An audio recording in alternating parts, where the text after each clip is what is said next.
My home was destroyed by a powerful storm, so I went to my son's house. He told me, "We want our space. My partner doesn't want you here." So I called an old flame from high school, a self-made tycoon. Nobody knew I still had his contact information. When he showed up and said 3 words, "I'm glad you're here," it changed everything. Follow my narrative to the end and share the city you're from so I can see how widely my tale has been heard.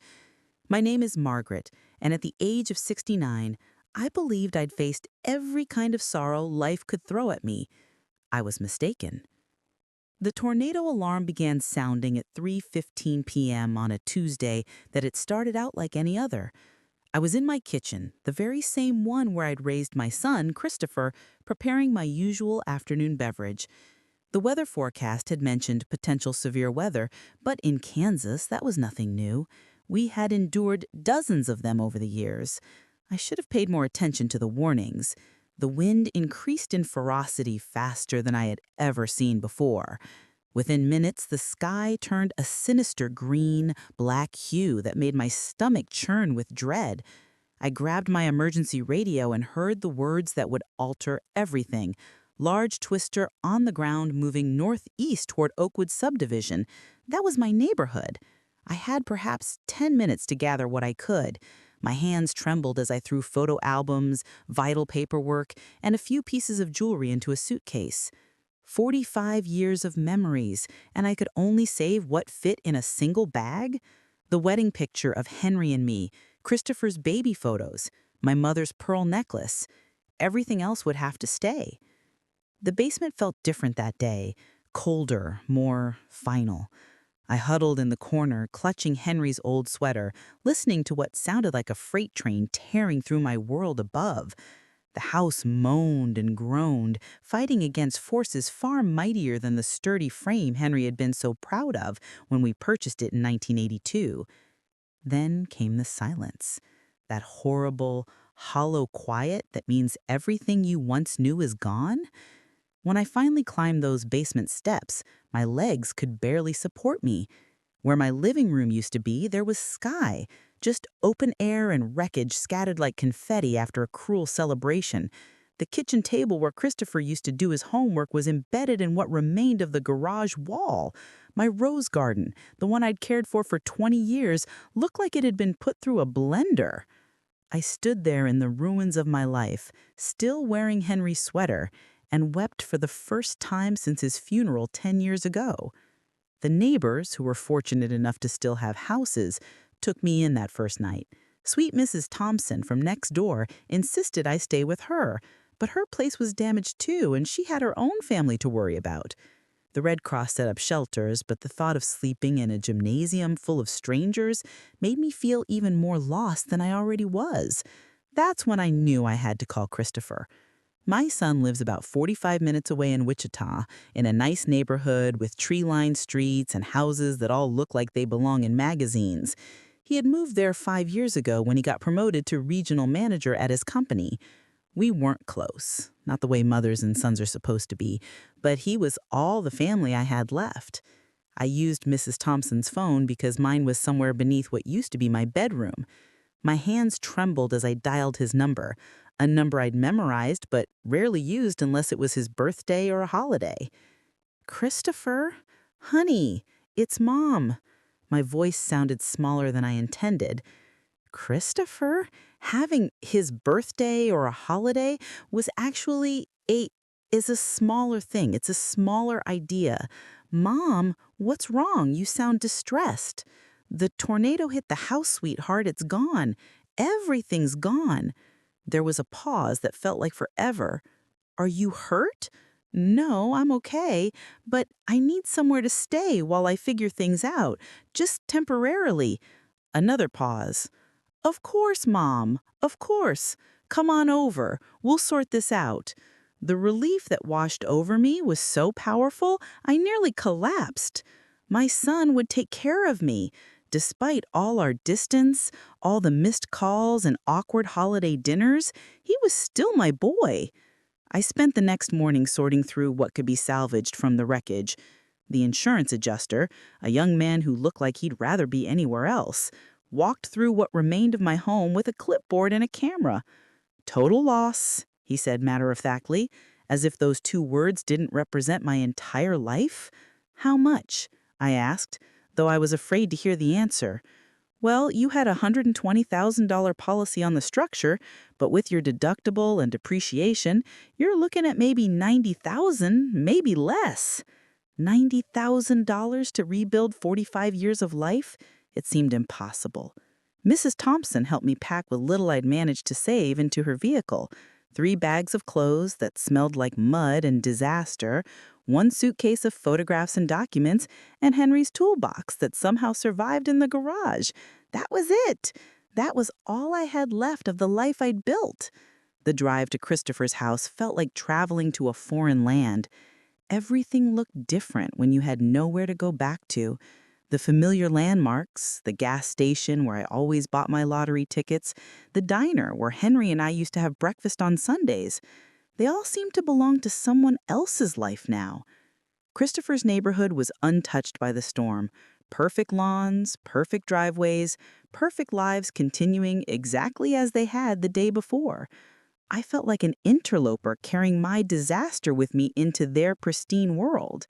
His house was a 2-story colonial with white shutters and a red door that Danielle, his partner, had picked out. I had met her exactly 3 times in the 2 years they'd been together.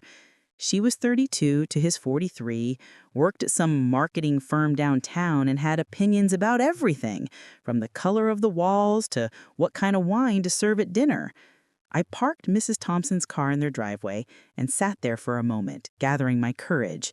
This is temporary, I told myself, just until I could figure out what came next, just until the insurance money came through and I could find a small apartment somewhere. I never imagined walking up to my son's front door with my 3 bags of belongings would be one of the hardest things I'd ever done. But as I raised my hand to knock, I felt a familiar sensation. The same hollow feeling I'd had when Henry died, like the ground was disappearing beneath my feet. I just didn't know yet how much further I was about to fall. Christopher opened the door before I could knock, as if he had been watching from the window. For just a moment, seeing his familiar face, Henry's eyes, my stubborn chin, made me feel like everything might be okay.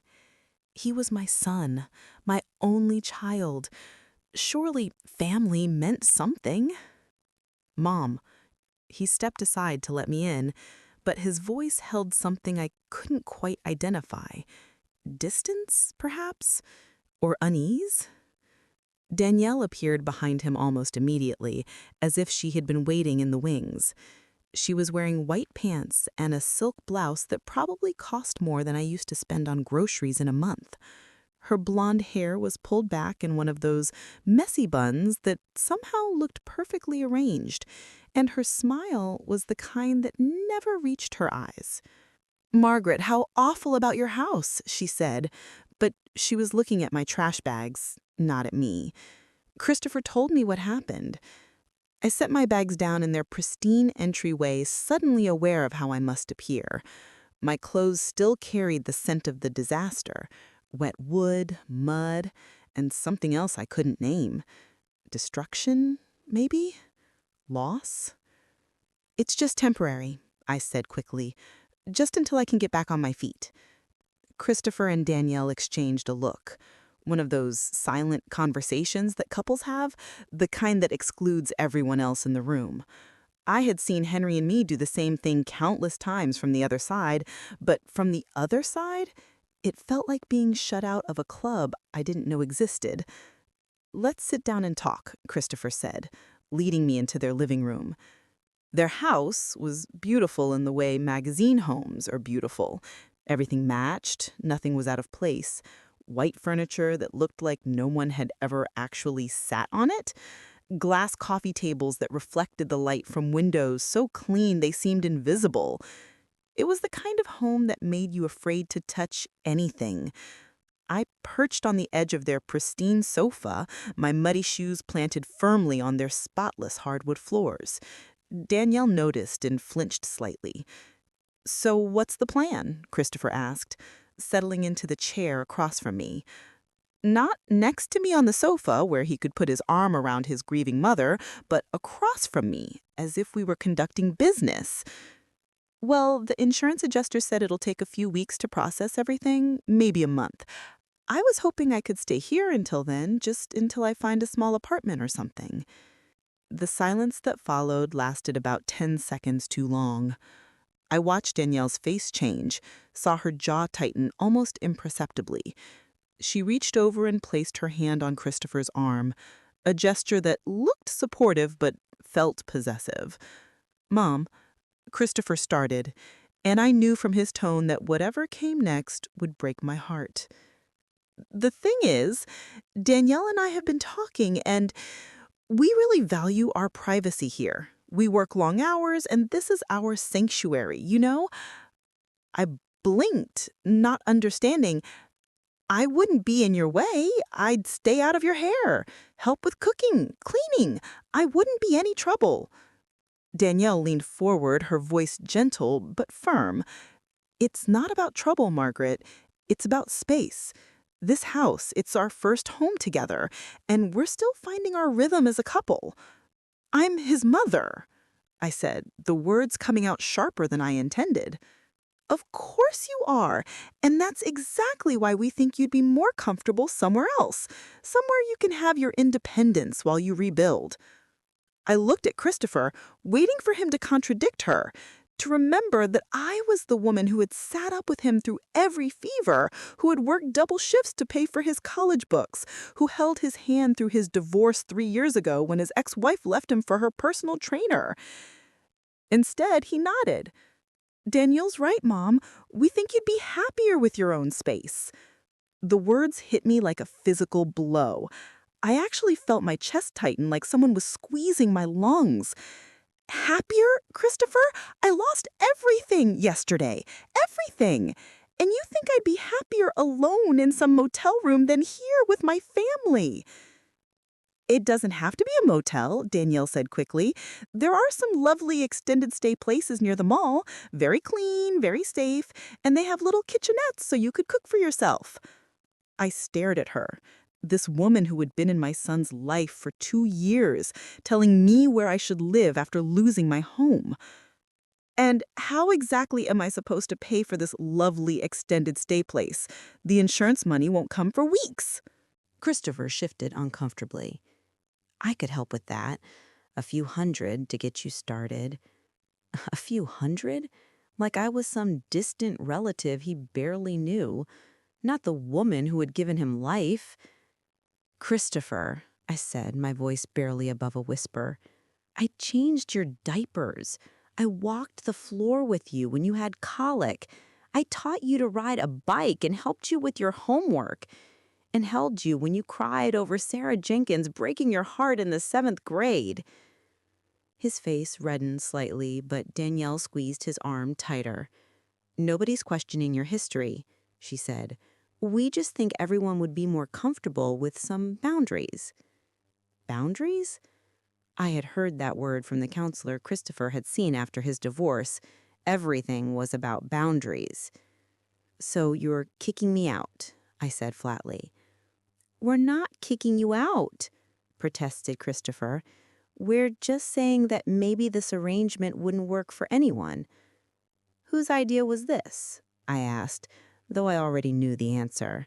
I could see it in the way Danielle sat back slightly, satisfied, as if she had won something.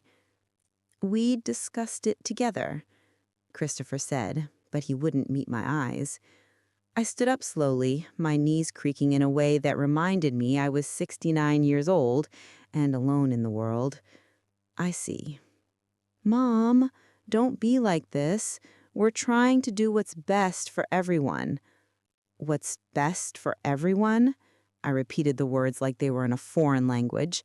"What would be best for everyone, Christopher, is if your mother didn't have to sleep in her car tonight." Danielle's perfectly made-up face arranged itself into an expression of concern. "You don't have to sleep in your car. Like I said, there are options." I looked around their pristine living room one more time. at the family photos that included Christopher and Danielle, but none of me, at the expensive furniture that no one was allowed to really live on, at my son, who had chosen this cold, beautiful woman over his own mother. "You're right," I said finally. "There are always options." I picked up my 3 trash bags in Henry's toolbox, the weight of them seeming heavier now that I knew where I wasn't welcome. Christopher stood up, looking uncomfortable, but not uncomfortable enough to change his mind. "I'll call you in a few days, once you get settled somewhere." "Don't bother," I said, surprised by how steady my voice sounded. "I wouldn't want to intrude on your sanctuary."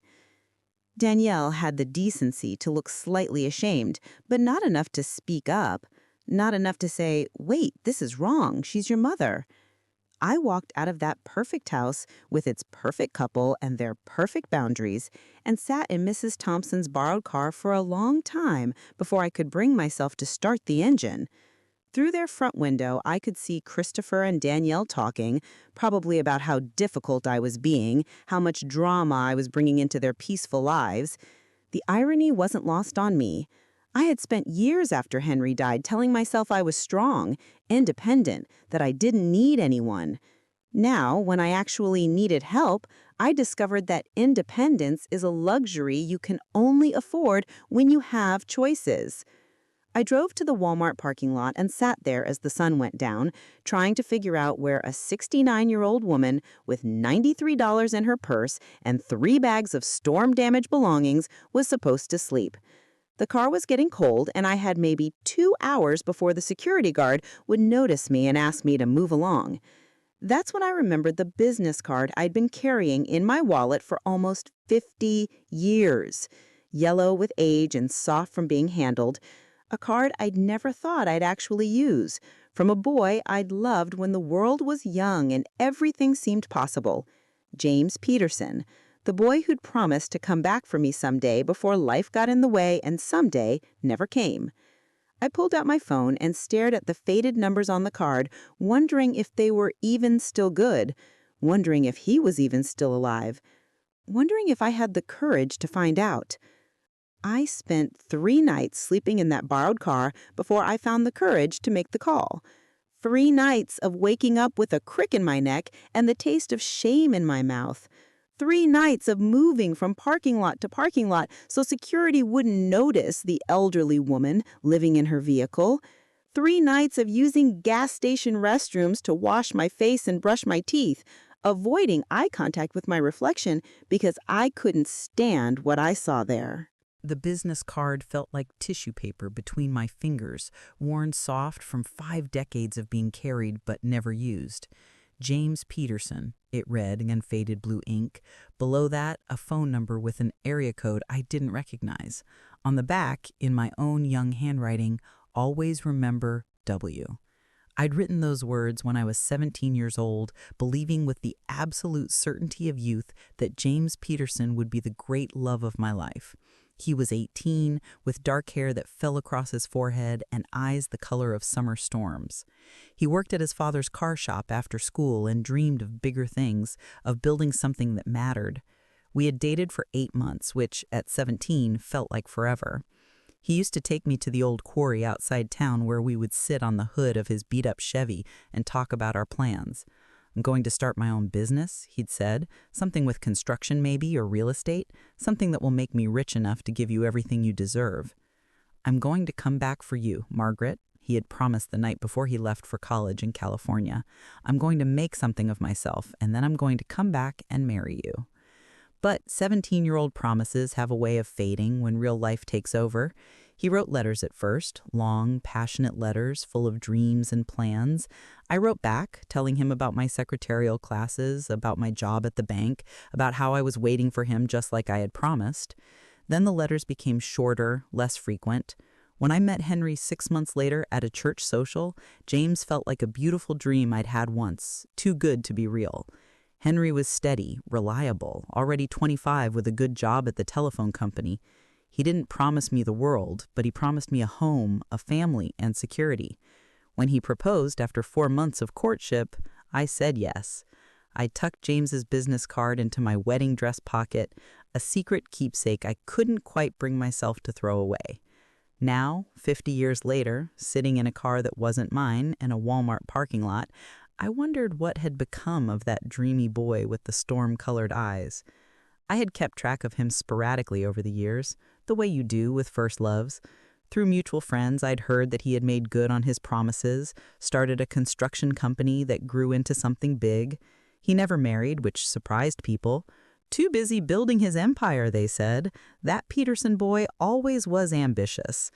The last I'd heard, maybe 10 years ago, was that his company had expanded beyond Kansas into Texas and Arkansas.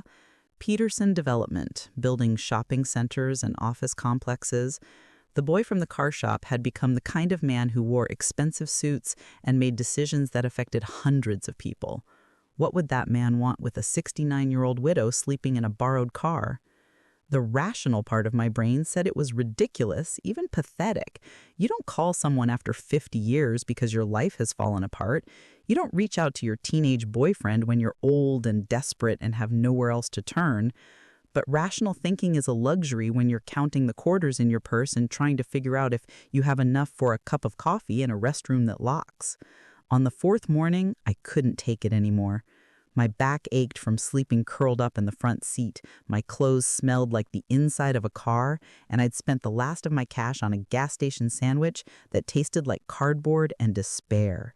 I sat in the McDonald's parking lot staring at the card, my hands shaking from more than just the morning cold. What would I say? "Hi, James, remember me? I'm homeless now. Can you help?"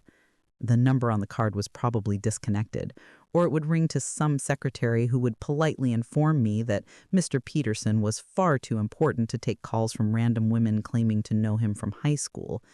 But what if he wasn't? What if he answered? My heart pounded as I dialed the number, each digit feeling like a step off a cliff. It rang once, twice. "Peterson Development, this is James." His voice, deeper now, weathered by time and responsibility, but unmistakably his. After 50 years, I would have recognized that voice anywhere. I almost hung up, almost pressed the end call button and drove away to figure out some other solution. But something in his tone, some warmth that seemed to reach through the phone and wrap around me like a blanket, made me speak. "James, this is Margaret. Margaret Sullivan. Well, it's Margaret Peterson now, but it used to be Sullivan." Silence. Long enough that I thought maybe the call had dropped, or maybe he had hung up, or maybe he had no idea who I was. Then, "Margaret," just my name, spoken like a prayer or a wonder, like he couldn't quite believe it. "I'm sorry to call you like this," I rushed on, the words tumbling over each other in my desperation to explain before he could hang up. "I know it's been a long time and I probably shouldn't be calling, but I didn't know who else—" "Where are you?" he interrupted, his voice sharp with concern. "I'm in Wichita. Well, sort of. I'm in a parking lot in Wichita, and I know this sounds crazy, but my house was destroyed in the tornado last week, and my son, he doesn't want me to stay with him, and I don't have anywhere to go."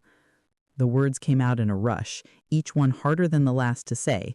Admitting that your own child had turned you away was like admitting you had failed at the most fundamental part of being human. "Give me your location," James said, his voice all business now. "I'm coming to get you." "You don't have to do that. I don't know why I called. I guess I just needed to hear a friendly voice." "Margaret," his tone broke. "No argument. Tell me where you are. I'm already walking to my car." Through the phone, I could hear the sound of a door closing and engine starting. He was really coming. This man I hadn't spoken to in 50 years was dropping whatever important business he had been conducting to rescue me from a McDonald's parking lot. I gave him the address, my voice barely above a whisper. "James, I'm not the girl you remember." "Neither am I," and he could hear the smile in his voice, "but I've been waiting 50 years for this call." After we hung up, I sat in that parking lot for 2 hours, alternating between panic and disbelief. What was I doing? What were we doing? This was insane. You couldn't just pick up relationships after 50 years like you were continuing a conversation from yesterday. But as I watched the entrance to the parking lot, waiting for a car I wouldn't recognize, carrying a man who might not recognize me, I felt something I hadn't felt since the tornado sirens first started wailing: hope. Maybe it was foolish hope, maybe it would lead to more disappointment, more heartbreak, but it was hope nonetheless. And at 69 years old, with nothing left to lose, hope was worth the risk. At 11:37 a.m. exactly, a silver Lexus pulled into the parking lot, moving slowly as if the driver was looking for something or someone. I watched through my windshield as the car approached, my heart hammering against my ribs like a bird trying to escape its cage. The windows were tinted, so I couldn't see inside, but something deep in my chest told me this was him. The car stopped 3 spaces away from mine, and the driver's door opened. Even after 50 years, even with gray hair and lines around his eyes, even carrying the weight of decades I hadn't shared with him, I knew him immediately. James Peterson stepped out of that car like he was stepping out of my dreams. And when his eyes found mine through my windshield, the years collapsed between us like they had never existed at all. James walked toward my car with the same easy confidence he had at 18, but now it was refined, polished by success and maturity. He wore dark jeans and a navy sweater that probably cost more than I used to spend on groceries in a month. But his eyes, those storm gray eyes that had haunted my dreams for decades, were exactly the same. I wanted to hide, wanted to sink down in my seat and pretend this wasn't happening. I looked terrible. My hair hadn't been properly washed in 4 days, my clothes were wrinkled from sleeping in them, and I smelled of disappointment and desperation. But he was already at my car door, tapping gently on the window with a smile that made my heart skip like I was 17 again. I rolled down the window, suddenly unable to breathe. "Hello, Margaret," he said softly. Up close, I could see the changes time had made. His dark hair was silver now, cut short and professional. Lines mapped the corners of his eyes and bracketed his mouth. He was broader through the shoulders, more solid, as if success had given him physical weight along with everything else. But when he smiled at me through that car window, I saw the boy who used to drive me to the quarry and tell me about his dreams. "Hi," I managed, my voice barely a whisper. He studied my face for a long moment, those gray eyes taking in every detail. I wanted to apologize for how I looked, for how far I'd fallen, for calling him after all these years with nothing to offer but problems. Instead, he said 3 words that changed everything. "You look beautiful." I started crying, right there in that McDonald's parking lot, with James Peterson standing beside my borrowed car. I broke down completely. 50 years of held-back tears, 4 days of sleeping rough, a lifetime of being told I wasn't enough. It all came pouring out in ugly, gasping sobs that I couldn't control. He didn't say anything else, didn't try to hush me or tell me everything would be okay. He just opened my car door, helped me out, and wrapped his arms around me while I fell apart against his chest. He smelled like expensive cologne and clean laundry, like success and stability, like everything I'd lost and everything I'd never had. His sweater was soft against my cheek, and his arms were strong around my shaking shoulders. "I'm sorry," I gasped against his chest. "I'm so sorry, James. I shouldn't have called. I shouldn't have dragged you into this mess." "Shh," he murmured, his hand stroking my back. "You should have called years ago." When the tears finally stopped, I pulled back to look at him, embarrassed by the wet spot I'd left on his expensive sweater. I must look like a disaster. He reached up and brushed a tear from my cheek, his touch gentle as a whisper. "You look like someone who's been through hell and survived it." "That's not a disaster, Margaret. That's strength." I laughed, but it came out shaky and bitter. "Strength? I'm 69 years old, sleeping in a borrowed car because my own son doesn't want me. That's not strength, that's pathetic. His jaw tightened, and for a moment I saw a flash of the anger he was trying to hide. Your son is an idiot. You don't know him. He doesn't need to know him. I know you. Or at least I knew you. And the Margaret Sullivan I knew would never turn away someone in need, especially not family. The way he said my maiden name like it was something precious he had been keeping safe all these years made my chest ache with longing for the girl I used to be. That was a long time ago. I'm not that girl anymore. Maybe not, he agreed. But I'd like to get to know the woman she became. He helped me gather my pathetic belongings from the car, the 3 trash bags, Henry's toolbox, my purse with its meager contents. If he was appalled by how little I had left, he didn't show it. He loaded everything into the back of his Lexus like my storm-damaged clothes and broken memories were precious cargo. "Where are we going?" I asked as he opened the passenger door for me. "Home," he said simply. The drive took 45 minutes, winding through increasingly affluent neighborhoods until we reached an area I'd never seen before. Rolling hills dotted with estates hidden behind stone walls and iron gates, trees that looked like they had been professionally placed, mailboxes that probably cost more than most people's cars. James turned into a long driveway marked only by a small brass placard that read, "Peterson." The driveway curved through mature oaks and manicured gardens before opening into a circular drive in front of a house that took my breath away. It wasn't ostentatious or showy. It was elegant in the way that real money is elegant, understated, confident, built to last. Stone and timber, with tall windows that caught the afternoon light and a wraparound porch that invited you to sit and stay a while. "James," I breathed, staring up at this monument to everything he had accomplished. This is incredible." He parked the car but didn't get out immediately. Instead, he sat there, looking at the house as if he were seeing it through my eyes. "It's too big," he said quietly. "Always has been. I built it thinking I'd fill it someday, but..." He shrugged, a gesture so familiar it made my heart ache with longing for the girl I used to be.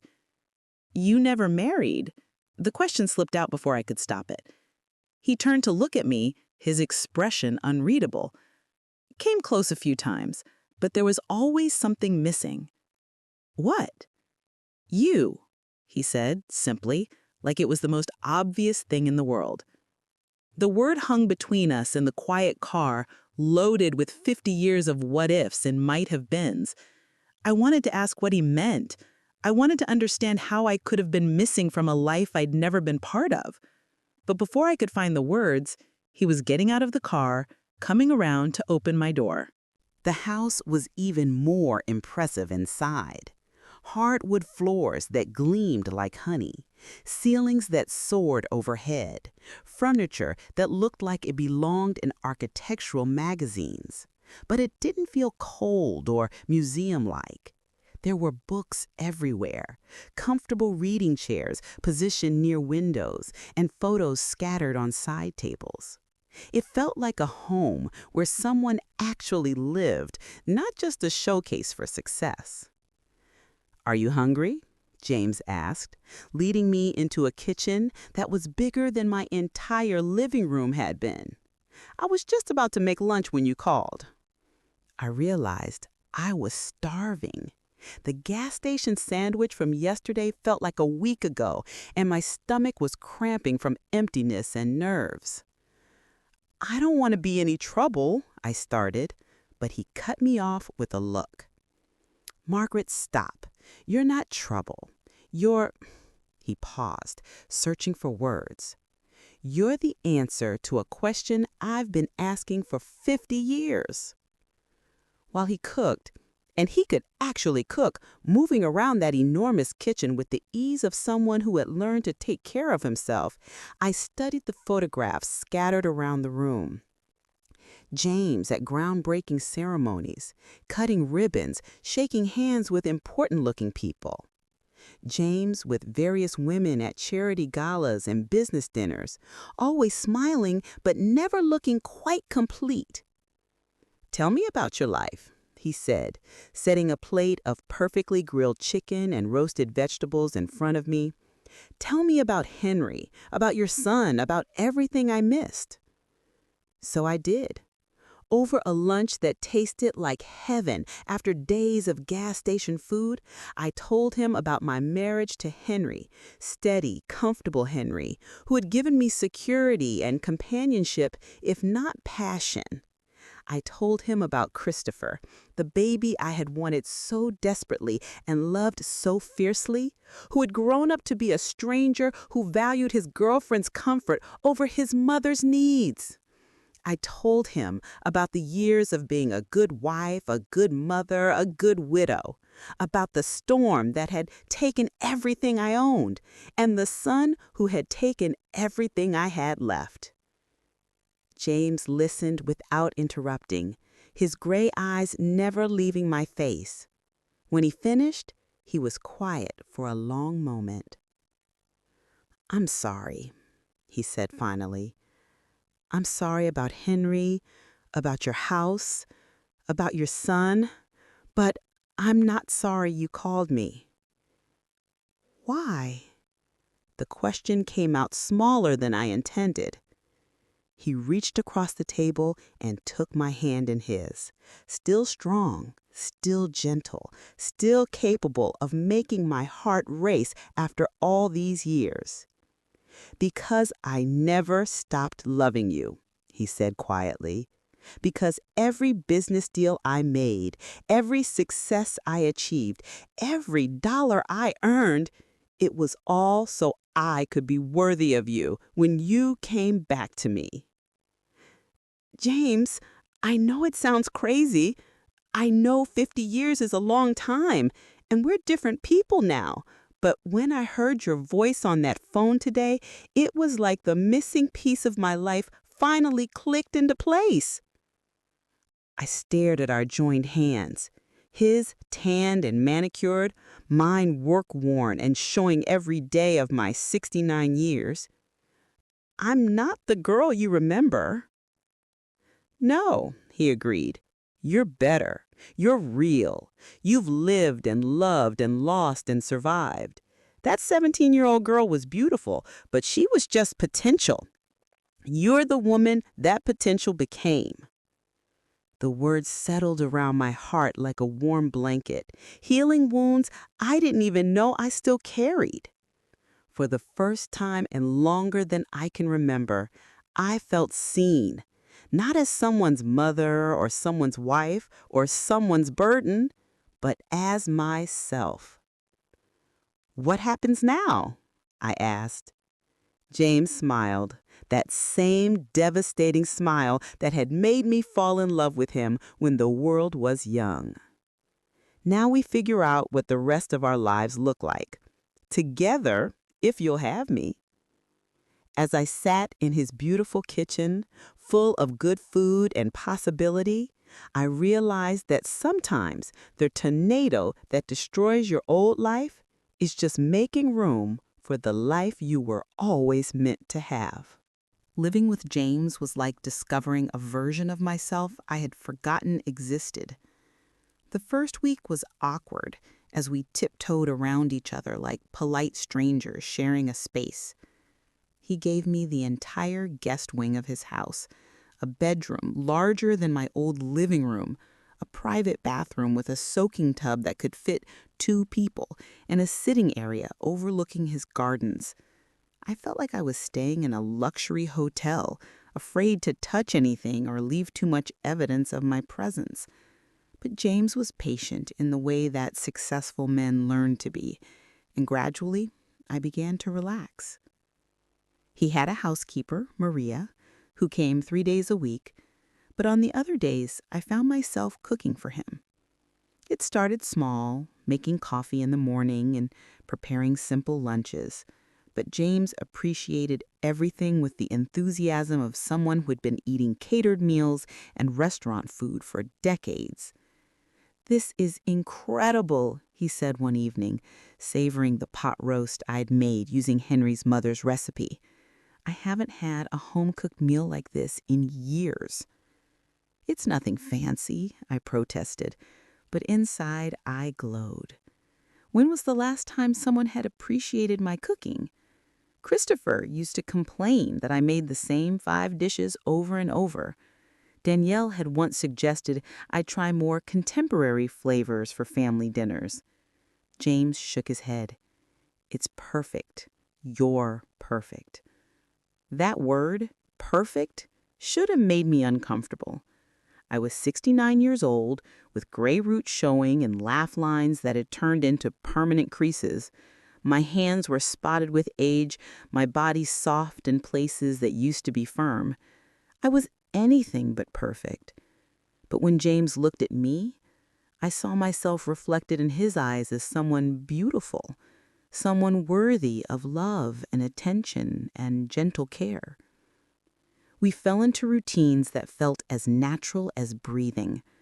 Morning coffee together on the back porch, where James would read business reports and I would watch the birds at his elaborate feeders. Afternoon walks around his property, where he showed me the gardens he had planted himself and the greenhouse where he grew orchids as a hobby. Evenings were for talking. We had 50 years to catch up on, and we did it slowly, carefully, like archaeologists examining precious artifacts. I told him about the lean years after Henry died when I had worked at the department store to make ends meet, about the loneliness of widowhood, the way people treat you like half a person once your husband is gone. He told me about his business, how it had grown from a small construction company into a development empire with projects across 3 states, and about the women he dated over the years.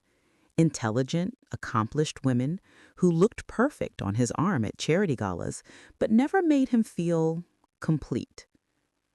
There was this one woman, he said one evening as we sat by his fireplace, rain drumming against the windows. Rebecca.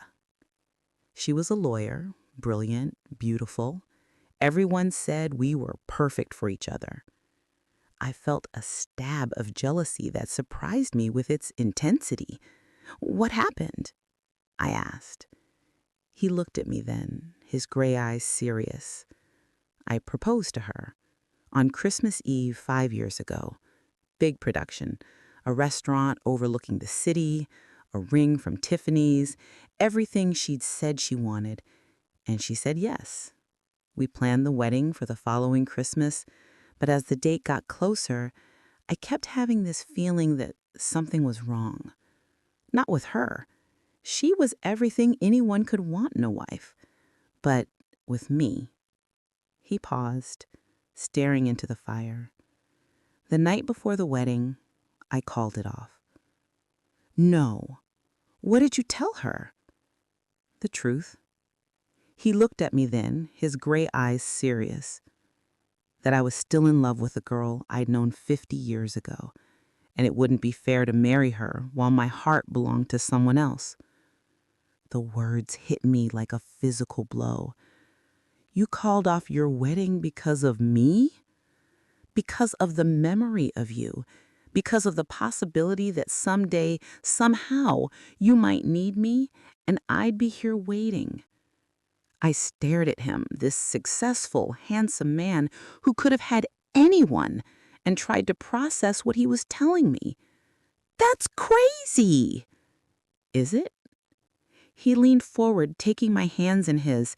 Is it any crazier than you keeping my business card in your wallet for 50 years? He was right. Of course we were both crazy, both living with the ghosts of what might have been. But somehow, against all odds, our particular brand of insanity had brought us back together.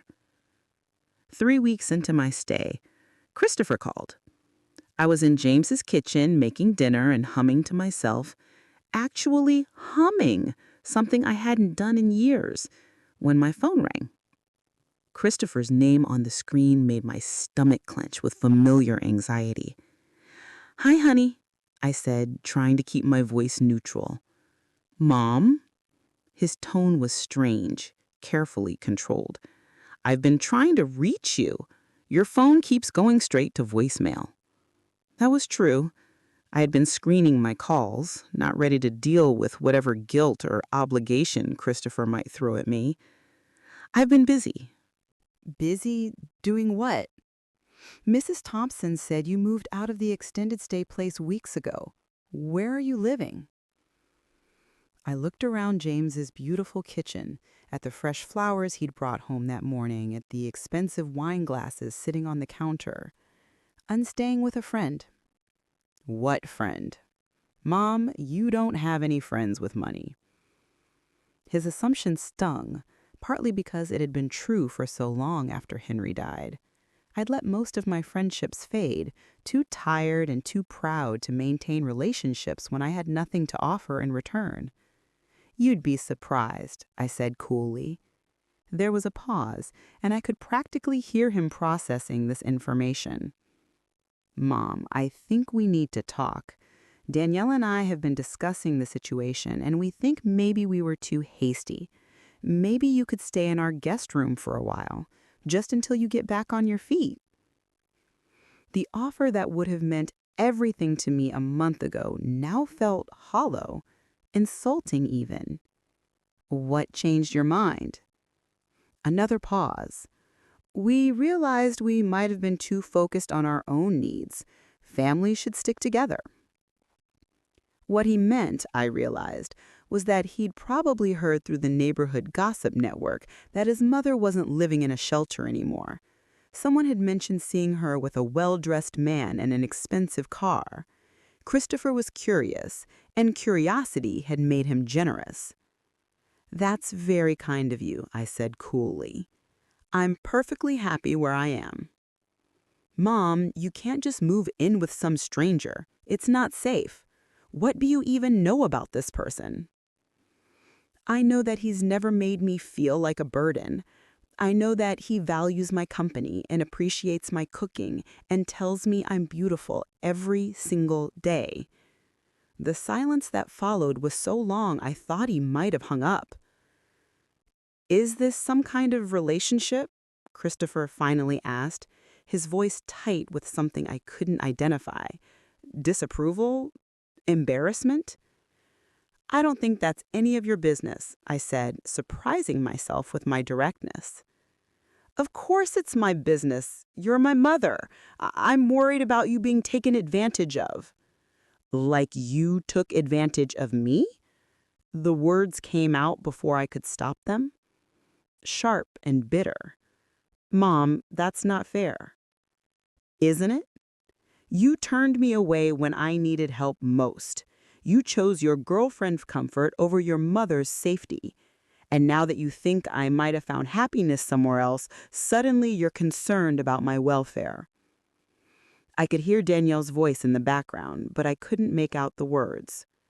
Look, said Christopher, his tone shifting to the reasonable, patient voice he used when he thought I was being difficult. Why don't you bring your friend to dinner on Sunday? We'd like to meet him. No. I said no, Christopher. You don't get to approve or disapprove of my choices anymore. You gave up that right when you kicked me out. We didn't kick you out.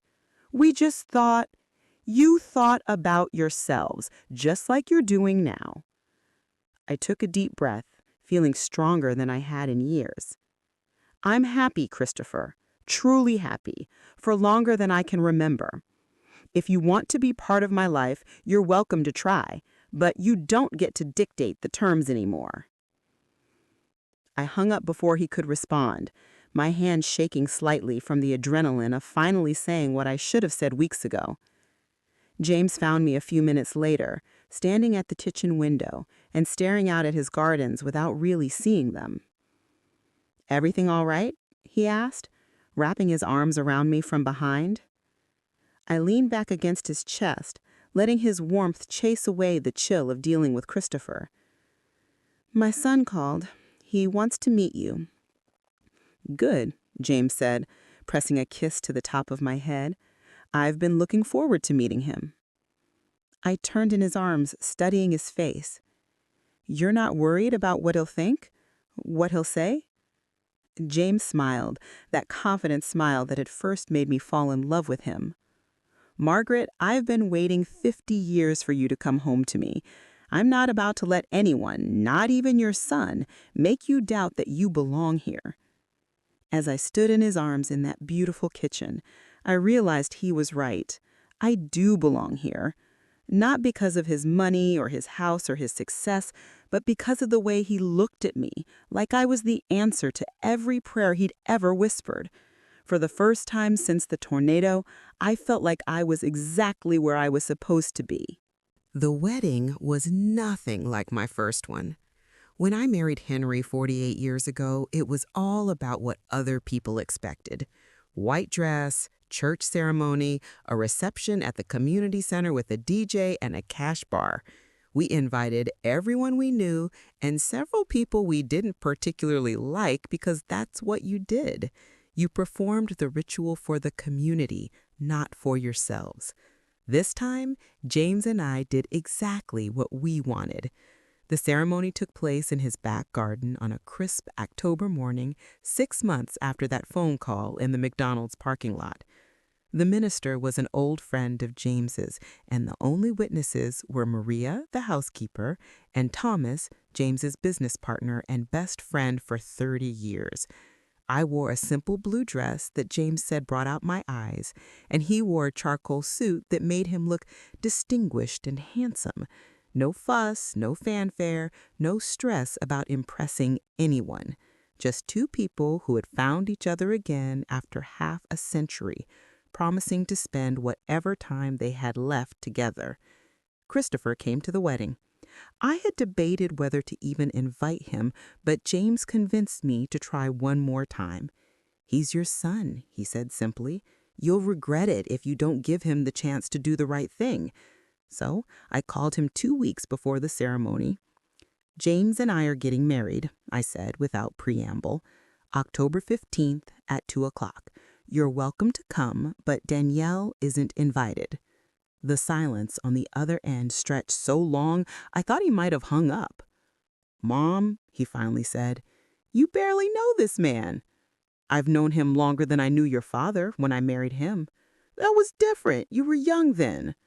"Yes, I was, and I made choices based on what I thought I should do, not what I wanted to do. I'm not making that mistake again." Another pause. "What about Danielle? She's part of my life." "I can accept her, but I won't be manipulated by her. She made it clear that I wasn't welcome in your home when I needed help. Now she's not welcome at my wedding. Actions have consequences, Christopher." He showed up alone, looking uncomfortable in a suit that probably cost more than my monthly grocery budget used to be. He shook hands with James politely, made appropriate small talk, and even managed to smile when the minister pronounced us husband and wife. But I could see the calculation in his eyes, the way he took inventory of James's house, his car, the obvious markers of wealth. This was not about supporting his mother's happiness. This was about positioning himself for whatever might come next. After the ceremony, as we sat around James's dining table, sharing the simple lunch Maria had prepared, Christopher cleared his throat. "So, James," he said with the kind of forced casualness that immediately put me on alert, "Mom mentioned you're in development. That must be interesting work." James smiled, but I caught the slight tightening around his eyes. He recognized what was happening, too. It has its moments. "I'm in insurance myself, commercial properties mostly. We should talk sometime about potential synergies." "Perhaps," James said mildly, then changed the subject to something safer. But Christopher wasn't deterred. Over the following weeks, he began calling regularly, something he hadn't done in years. He'd ask about my health, my happiness, how I was adjusting to married life. But somehow, every conversation ended up circling back to James's business, James's investments, James's plans for the future. The worst part was watching him try to charm James during our occasional dinners together. Christopher had inherited his father's natural salesmanship, and he deployed it like a weapon, regaling James with stories designed to show what a devoted son he was, how much he'd always appreciated everything I'd done for him. It was all lies, of course. Revisionist history designed to position himself as the loving child who deserved to benefit from his mother's good fortune. James saw through it immediately, but he was too polite to say anything directly. Instead, he'd squeeze my hand under the table during Christopher's performances, a silent reminder that he understood exactly what was happening. Danielle, meanwhile, had apparently decided that if she couldn't beat me, she'd join me. She started sending little gifts, expensive candles, gourmet chocolates, a silk scarf that probably cost more than I used to spend on clothes in a year. Each gift came with a card expressing how happy she was that I'd found love again, how she hoped we could start fresh.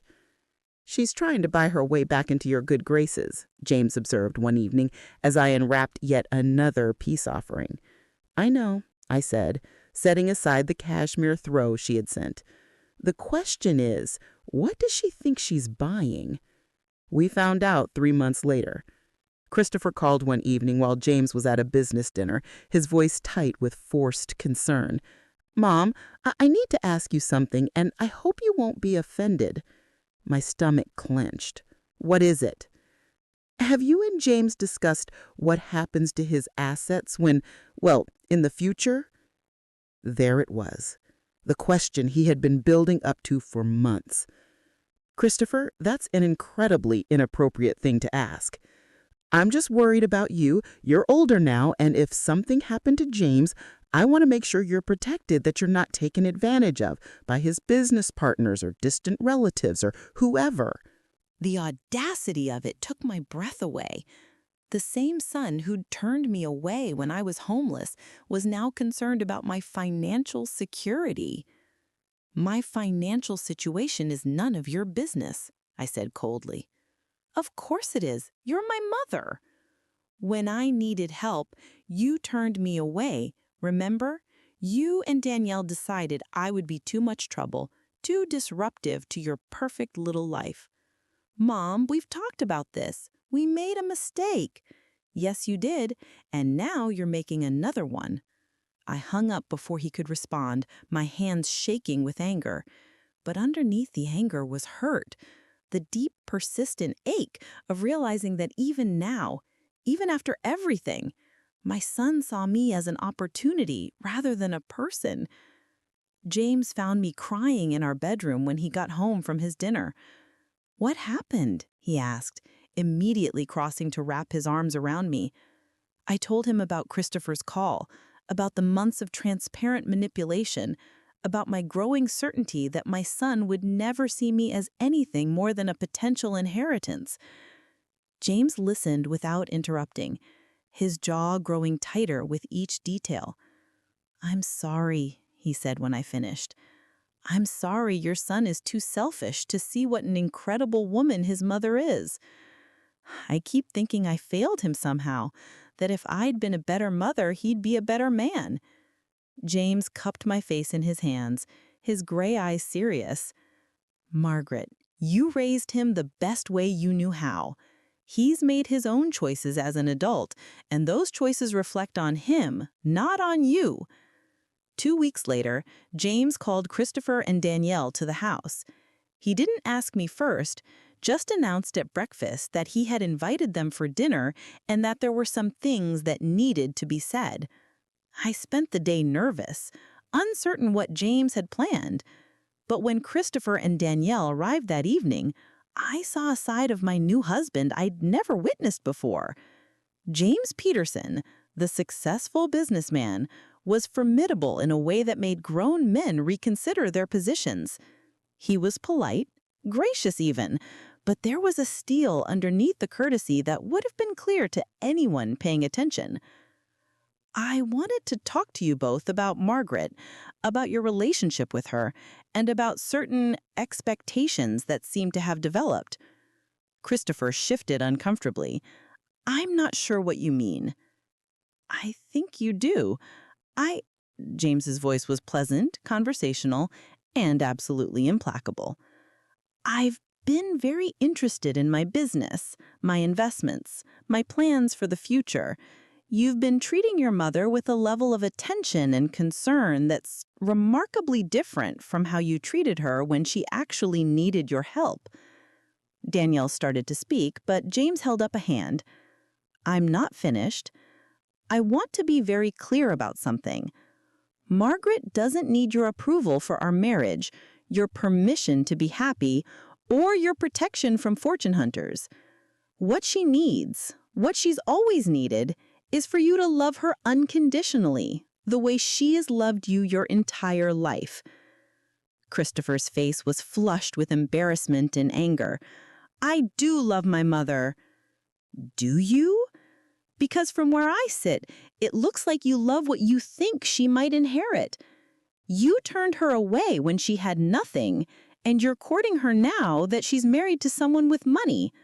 That's not love, Christopher. That's opportunism. The silence that followed was thick with tension.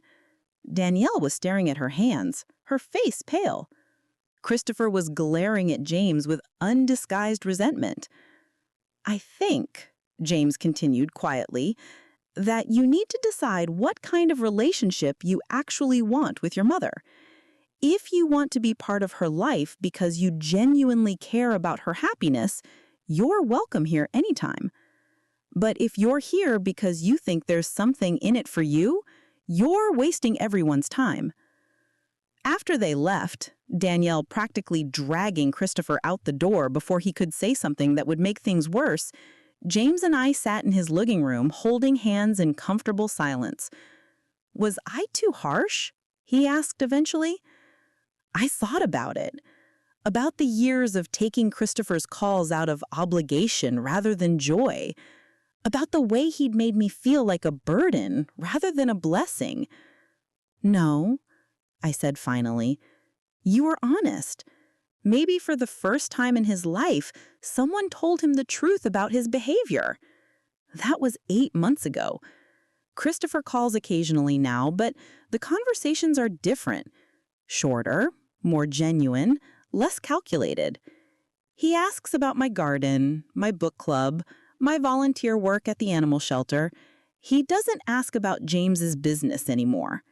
Danielle has stopped sending gifts. I don't know if we'll ever have the close relationship I once dreamed of having with my son, but we have something honest now, something real. And maybe at 69, that's enough. This morning, I woke up in James's arms, my husband's arms, in the bedroom that's become ours, in the house that's become home. Sunlight streamed through windows that overlook gardens we tend together, and I could smell the coffee James makes every morning before I wake up. At 69 years old, I'm happier than I've ever been. Not because of James's money or his beautiful house or his success, but because someone sees me, really sees me, and chooses to love what he sees. The tornado took my old life, tore it apart, and scattered the pieces. But sometimes I think, as I watch James reading his morning paper across the breakfast table, destruction is just another word for renovation. Sometimes you have to lose everything you thought you wanted to find everything you actually needed. And sometimes, if you're very lucky, first love gets a second chance to become forever love. The business card I carried for 50 years is framed now, sitting on James's desk in his study, a reminder that some promises are worth keeping, even when it takes half a century to fulfill them. Especially then. I'm curious about you, who listened to my story. What would you do if you were in my place? Have you ever been through something similar? Comment below. And meanwhile, I'm leaving on the final screen 2 other stories that are channel favorites, and they will definitely surprise you. Thank you for watching until here.